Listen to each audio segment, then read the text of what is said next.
Hello everyone.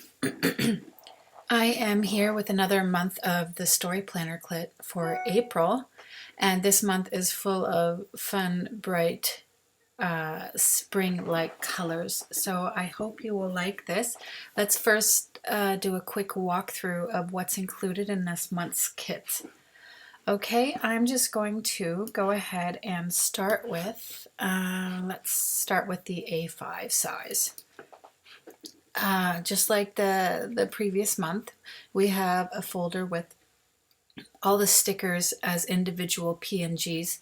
This month, I made sure the stickers that needed the outlines are there so you can easily find where to cut them if you are making your own sticker sheets.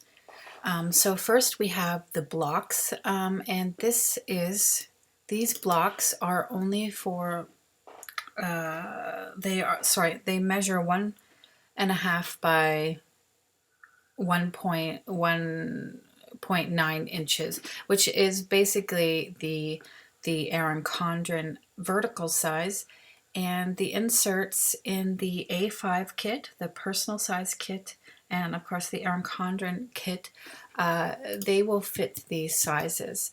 So you can see here the blocks for this month. Lots of writing room for you to jot down your little notes for those blocks. So there's 18 included in this month. And next we have icons, lots of essential icons such as temperature for weather, or if you're going somewhere, the little geotags here. We have utensils for food, coffee cups, hearts, happy faces, telephone, dollar signs, and arrows. And we have labels and banners and little fun little sort of areas to write little notes or dates in, and of course the checklist banners. There's lots of little gold pops this month, and I found when I printed them on glossy photo paper, sticker paper, they turned out really great. Next we have the miscellaneous stickers. These are just a whole bunch of other types of stickers, such as these half gold foil, half colored chevrons, which are nice little accents. These little arrows and hearts and hexagons. There's a little sun there and some flowers and some little word stickers. And you can see the rest here, including bicycles and windmills and little glasses and sequence stickers. It's really little fun little accents you can add to your planner this month. And then we have the numbers, and this month I chose the gold because it really accents the inserts very nicely.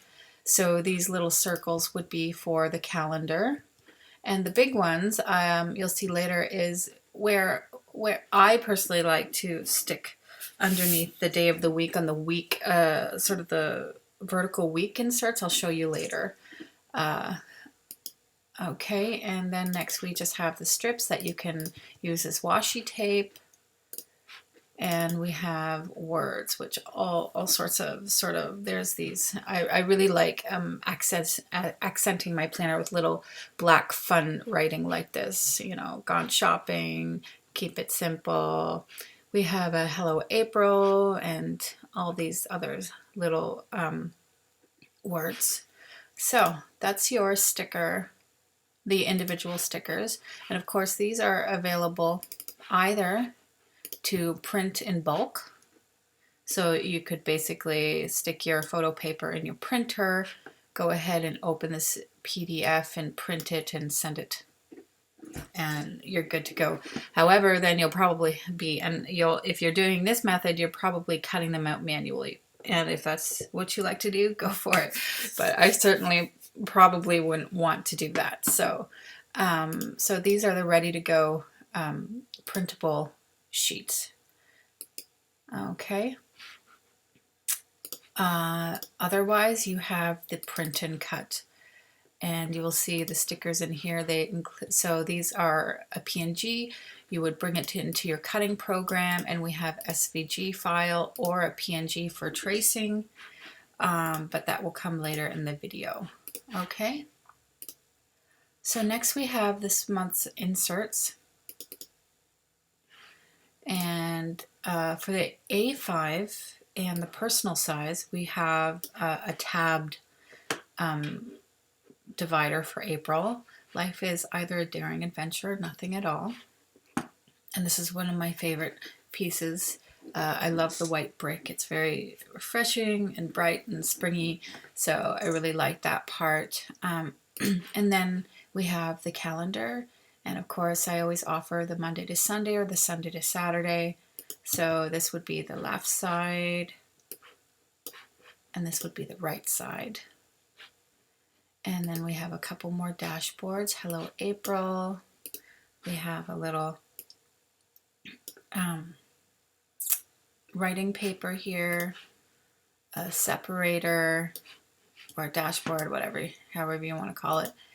And we have the month overview. And this month I went back to the vertical weekly blocks. So this is nice and colorful.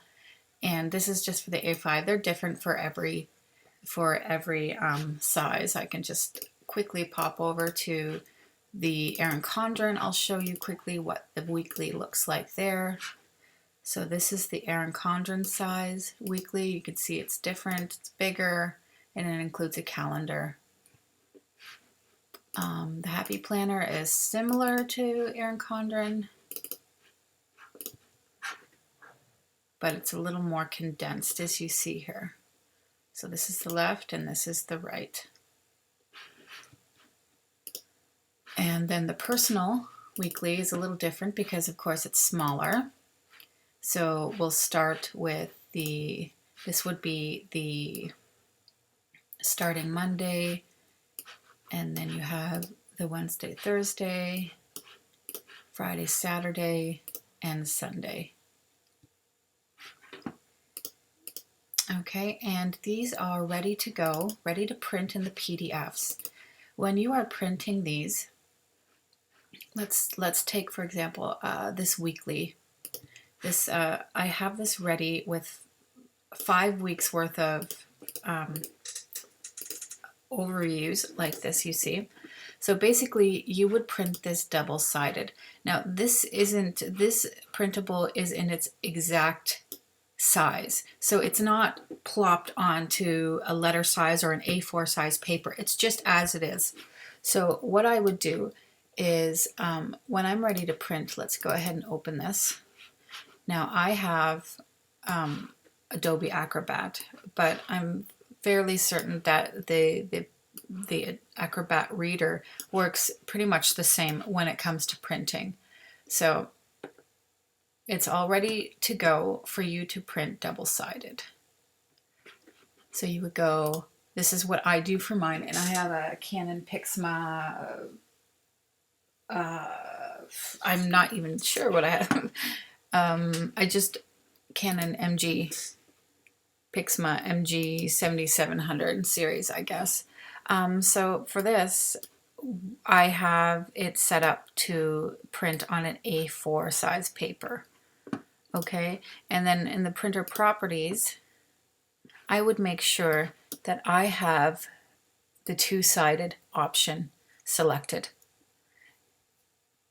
That way it knows where to print and align it on the paper. Now this only works for the A4 or letter size. You can't print these ones directly on an A5 size paper.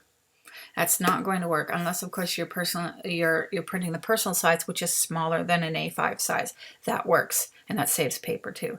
The reason why you can't print the A5 size on A5 size paper is because there are colors, the patterns and colors go right to the edge or very close to the edge.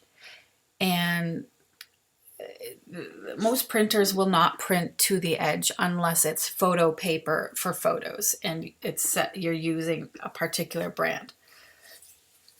You can't print edge to edge usually unless you have a very special printer. I don't know. You have to know your limits, but you need to be printing these and cutting them out on larger size paper in order to get it all. And of course, you always want to select actual size. Never say fit. Never shrink shrink it. You want it actual size or 100%. Okay, so when you print it double-sided, it'll be, so you can see here, this is the front, back, front, back, front, back, front, back. Okay, so that's it for the overview. And next I'm going to run through the trace and cut process in Silhouette. Okay, so I'm already in Silhouette Studio here. I went ahead and opened up the stickers, the miscellaneous sticker sheet, just as it is, and the tracing sheet as well. So this is what I do. Okay, after I open them up, I go to the cut sheet. And first, actually, most importantly, let's make sure that the paper size is correct. So the paper size settings is this little box up here with the arrow. Once you click it, you can click the drop down here and select which size of paper you're printing on. So if you're in the US, you're probably printing on letter size, and this is what it would look like. But for me, I'm in Europe and I'm using an A4 size, so I'm going to select that. Okay, and then next I go to my cut file and I go to the trace settings, and this is the little green box up here. Open the trace window, you select trace area, you click and hold down to select all of the tracing area. You uncheck the high pass filter, and then you select this option up here that says trace, and there it is. So I'm just going to move this away. I'm going to click this. I'm going to copy it, Command or Control C, or you can go to Edit, Copy. And I'm going to go here, and I'm going to go Control or Command V to paste it on there. Or you can go Edit, Paste. Okay. Now you might want to, I'm going to go ahead and scroll in here. You can zoom in to double check that everything's aligned correctly, and it looks good to me. Okay, and what I do now is I like to group it just in case I have to move it around when I put the registration marks on. So if I click over here and drag, I'm selecting both of these, and I go Command or Control G, and that way you can move it around together. So the next part I need to do is print the registration marks, and these are essential to the cutting process for the silhouette. This gets printed, and basically the silhouette searches for these marks to know exactly where to cut. Okay, and we want to make sure that your stickers are well within this range, and make sure there's nothing overlapping these little sort of chicken wire marks, because you risk the chance of it not cutting properly or at mistaking it as part of a registration mark. So make sure it's within these lines.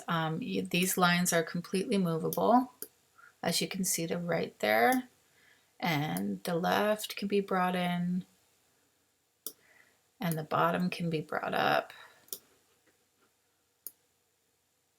But usually you can leave it as it is and just move your stickers around, unless you have a lot of printing room. So then you would, when you're all set to this point, what you would do is you would go to print this, and make sure again that you're printing it as it is on your sticker paper. And after you print it out, you would place it on your mat exactly as you see here. You can see the arrow is up here. So you would stick the printed out copy of this sticker sheet and place it on your mat exactly as you see, and you would feed it into your machine, and then you would come back here and you would send it to your silhouette. But first you need to arrange the cut settings. So most of the defaults up here, these are okay, standard, and have this, just make sure it's selected on the no cut. And then you would come down here, this is what I do, and I go white sticker brand.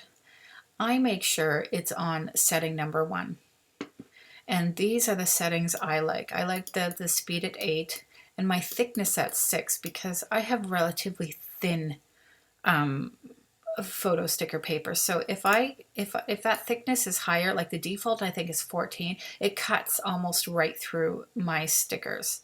So I had to do a lot of practice with this to get it perfect, and I like the 6. And the speed, that all depends on what you're comfortable with, but I leave it at 8 centimeters per second. Okay, and once this is ready and your cutting mat is loaded, all you have to do is click that send silhouette button.